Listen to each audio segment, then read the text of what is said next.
Telak, kena skakmat Jokowi JK keok, ditulis oleh Nina Nur di siwar.com.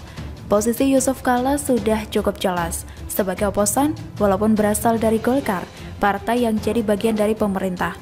Bahkan ketika Rizik Syihab kembali ke Indonesia dari Arab Saudi, muncul dugaan terbentuknya poros politik baru untuk JK, Rizik Syihab dan Anies Baswedan. Pihak JK pun tidak membantah dugaan ini. Bahkan JK sempat meminta agar pemerintah membuka dialog dengan Rizik. Padahal jelas-jelas Rizik ini kan kerjaannya melawan pemerintah Presiden Jokowi, juga tidak mengakui Jokowi sebagai presiden. Oleh JK, Rizik malah disebut sebagai pemimpin karismatik, lalu disebut juga sebagai orang yang taat hukum. Seakan menabuh genderang perang dengan Presiden Jokowi, apalagi publik tahu betapa dekatnya JK dengan Anies Baswedan. Anies tahu sendiri kan bagaimana sikap Anies terhadap Presiden Jokowi, sudah sangat terang benderang posisi JK ini. Jadi ketika JK yang lama tak terdengar suaranya kemudian tiba-tiba muncul, sudah bisa ditebak ke arah mana omongannya. Dalam tulisan sebelumnya, sudah saya paparkan beberapa saran JK kepada pemerintahan Presiden Jokowi. Ada 3 hal, yakni soal peran aparat TNI dan Polri yang dianggap berlebihan, sehingga peran bupati atau camat atau lurah tidak tampak. Organisasi penanganan COVID yang menurut JK rumit koordinasinya, dan JK mengusulkan lockdown selama 6 bulan, dengan syarat semua masyarakat tidak mampu diberikan subsidi minimal 1 juta rupiah per bulan atau per kepala keluarga. JK pun membandingkan organisasi penanganan COVID dengan pengalamannya sendiri menangani tsunami Aceh dulu. Lengkapnya di tulisan saya sebelumnya. Seperti yang saya tulis di sana bahwa saran JK bukannya bikin kondisi lebih bagus, tapi tampak seperti mau menjerumuskan pemerintah. Bahkan bisa juga bikin bangkrut negara ini. Saran JK juga berpotensi membenturkan masyarakat dengan pemerintah, terutama soal lockdown. Bagaimana dengan masyarakat yang tidak masuk sebagai warga miskin atau mereka yang kehilangan pekerjaan selama pandemi? Apakah mereka ini tidak boleh dibantu oleh pemerintah? Padahal lockdown versi JK akan dilakukan selama 6 bulan. Nggak kebayang bagaimana kekacauan yang bisa terjadi gara-gara lockdown ini. Akhirnya Presiden Jokowi menjawab saran JK ini. Walaupun sebenarnya Presiden Jokowi tidak perlu memberi perhatian khusus pada JK. Tapi kalau tidak dijawab, ada satu gerombolan orang yang bakal memanfaatkan saran-saran JK buat menyerang Jokowi. Makin bikin kacau situasi selama pandemi ini. Padahal di luar sana juga masih banyak beredar hoax yang bikin takut warga masyarakat ikut vaksin kan? Apa kata Presiden Jokowi? Pernyataan ini disampaikan oleh Presiden dalam acara pemberian bantuan Presiden atau Banpres Produktif Usaha Mikro pada hari Jumat 30 Juli lalu. Kemarin yang namanya PPKM darurat itu kan namanya semi-lockdown, itu masih semi saja. Saya sudah masuk ke kampung, ke daerah, semuanya menjerit untuk dibuka, ujar Presiden Jokowi. Pemerintah, kata Presiden Jokowi, terpaksa menerapkan PPKM darurat untuk menekan lonjakan kasus virus corona. Lonjakan itu terjadi akibat penyebaran varian Delta yang begitu cepat. Kebijakan tersebut diambil agar pemerintah bisa mengatasi krisis kesehatan, tetapi juga tak melupakan sisi ekonomi. Kalau lockdown bisa kita bayangkan dan belum bisa menjamin juga dengan lockdown itu masalah atau pandemi COVID selesai, lanjut Presiden Jokowi. Presiden Jokowi menyebut bahwa belum ada termasuk WHO yang bisa memastikan kapan pandemi akan berakhir. Sehingga sekali lagi selalu yang kita jalankan adalah sisi kesehatannya bisa kita tangani. Tapi sisi ekonominya pelan-pelan juga harus dijalankan, tidak bisa tutup, tegas Presiden Jokowi. Karena itu pemerintah tidak mau mengambil keputusan lockdown, yang artinya harus menutup total semua kegiatan masyarakat, termasuk kegiatan ekonomi. Seperti negara lain lockdown itu artinya tutup total, tukas Jokowi. Oleh sebab itu Presiden Jokowi menghimbau agar para pengusaha skala mikro terus bersemangat menjalankan usahanya. Walaupun ada penurunan omset yang sangat besar, Presiden Jokowi berharap para pengusaha bisa bertahan. Sebab Presiden Jokowi merasa optimis bahwa kita menuju vaksinisasi 70% pada akhir tahun ini. Sisi kesehatan dan ekonomi akan pulih kembali ketika sudah terbentuk kekebalan kelompok atau herd immunity. Nah kan, artinya dalam mengambil kebijakan, Presiden Jokowi jauh lebih paham dengan kondisi masyarakat ketimbang JK. Presiden Jokowi juga menunjukkan bahwa pemikirannya jauh lebih logis ketimbang JK. Bahwa dengan lockdown tidak berarti masalah pasti selesai, karena tidak ada yang tahu sampai kapan pandemi ini akan berlangsung. Jadi, bagaimana bisa JK memastikan bahwa jika lockdown diberlakukan selama 6 bulan, maka semua masalah akan selesai? Di sini Presiden Jokowi menohok balik JK, sekaligus menunjukkan bahwa kemampuan Presiden Jokowi mengurus negara ini jauh lebih baik ketimbang JK.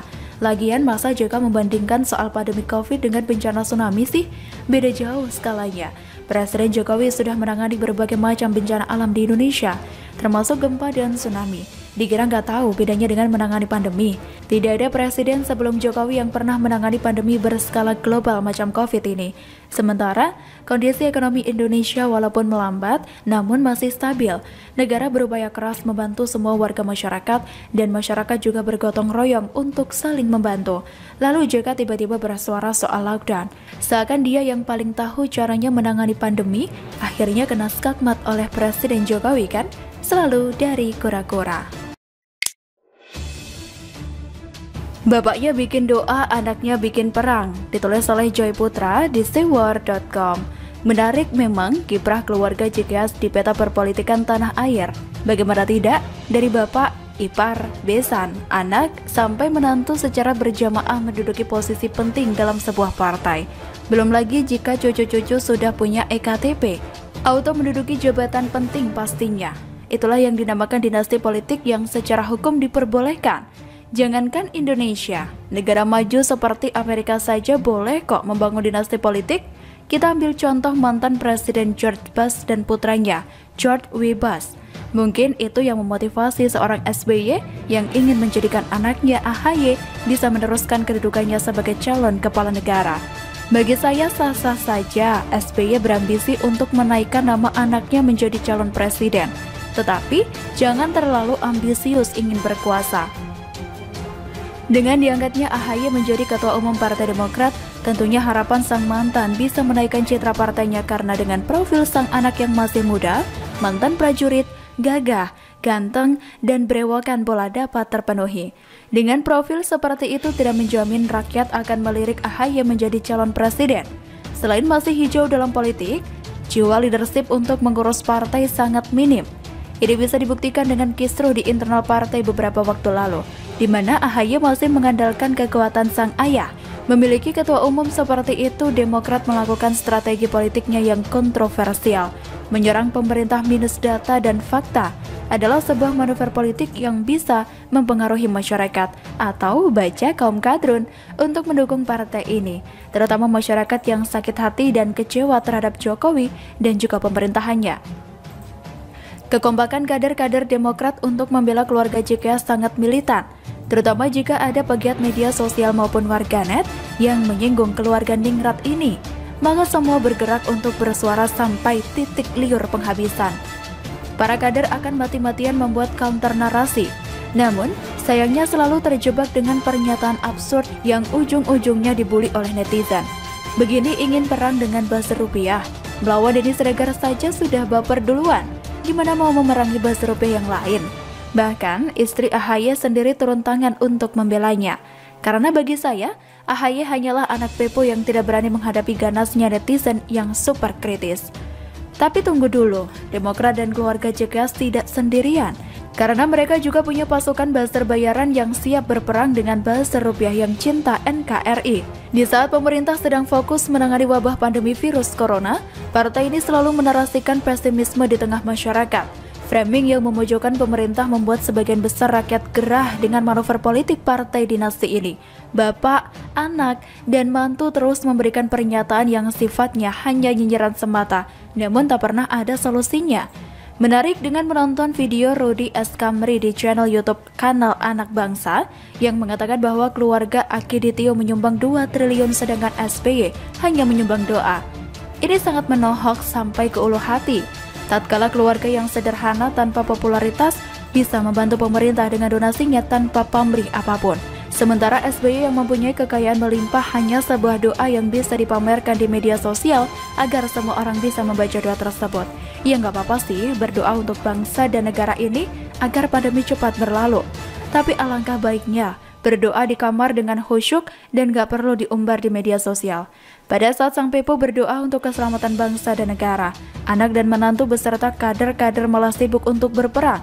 Kalau berperang dengan ketidakadilan, korupsi, maupun melawan lonjakan kasus COVID-19 pasti rakyat setuju. Ini malah menabuh genderang perang melawan buzzer rupiah. Maksudnya apa coba?